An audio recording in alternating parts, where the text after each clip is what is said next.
আমাকে একটা শিক্ষিত মা দেন, আমি একটা শিক্ষিত জাতি দেব। তাই আমি এবং আমাদের সাবেক প্রধানমন্ত্রী বেগম খালেদা জিয়া এই শিক্ষার জন্য উনি দশম শ্রেণী পর্যন্ত বৃত্তি চালু করেছিল। অতএব আমি প্রথমেই শিক্ষাটাকে আমার এলাকার নারী যেন কেউ অশিক্ষিত না থাকে। যদি না দেয় তাহলে আমরা কি করব? আমরা যেভাবে দলের সঙ্গে জড়িত ছিলাম, যেভাবে করেছি এতদিন, ঠিক ওইভাবেই করব। জেল খাটতে হলে আবারও জেল খাটবো ইনশাল্লাহ। 2021 সালে আমি মেয়র নির্বাচন করেছিলাম। আমি আমার একটা কলেজে আছি। আমি বোচাগঞ্জ থানায় 95 একটি পিছিয়ে পড়া, বঞ্চিত, অবহেলিত নারীদের পিছনে কাজ করতে চাই। সেখানে আমি একটি 95 একটি মহিলা কোঅপারেটিভ নামে একটি প্রতিষ্ঠান প্রতিষ্ঠিত করি। সেখানে ডেভিড কেটির ফাংশনে আমি কাজ করি। পাশাপাশি আমি দলের বিভিন্ন কর্মসূচিতে অংশগ্রহণ করেছি। ভোট বর্জন, জুলাই আন্দোলন হতে শুরু করে বিভিন্ন আন্দোলনে আমার মিছিলের সম্মুখে আমি আমার পদচারণা ছিল।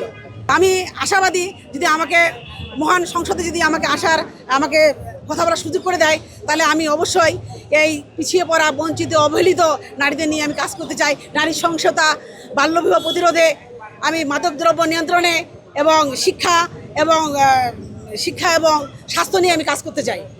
এবং আমার এলাকার দেশের কল্যাণের জন্য আমি কিছু করব বলে আমার আশা।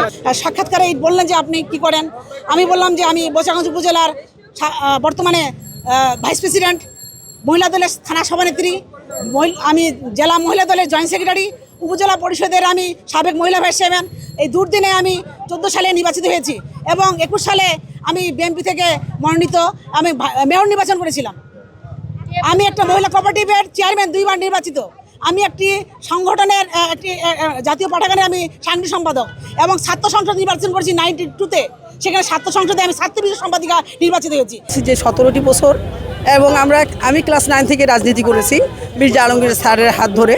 আর মির্জা আলমগীর স্যার হলো আমার এলাকার এবং আমার বাসা, ওনার বাসা 400 গজ আগা পিছা। এই সূত্রে আমাকে আমি বলছি যে আমার দাবিগুলো বলছি যে এতদিন আমরা জেল খাটছি, আমরা মায়েরও খাচ্ছি রাজপথে, পুলিশের হাতেও নির্যাতিত হয়েছি। সব কিছু নির্বাচন করে আসলে আমরা আজকে এই পর্যন্ত এসে পেরেছি।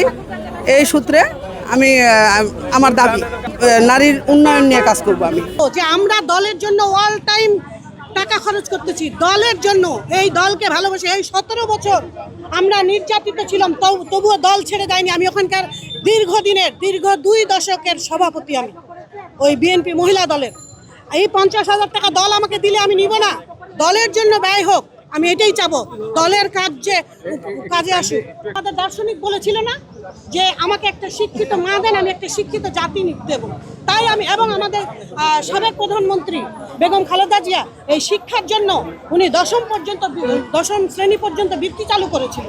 অতএব আমি প্রথমেই শিক্ষাটাকে আমার এলাকার নারী যেন কেউ অশিক্ষিত না থাকে। যাকে দিবে আমাদের উইলিংলি একটা হইলো যে আমরা যে হবে তার সাথে আমরা কাজ করব।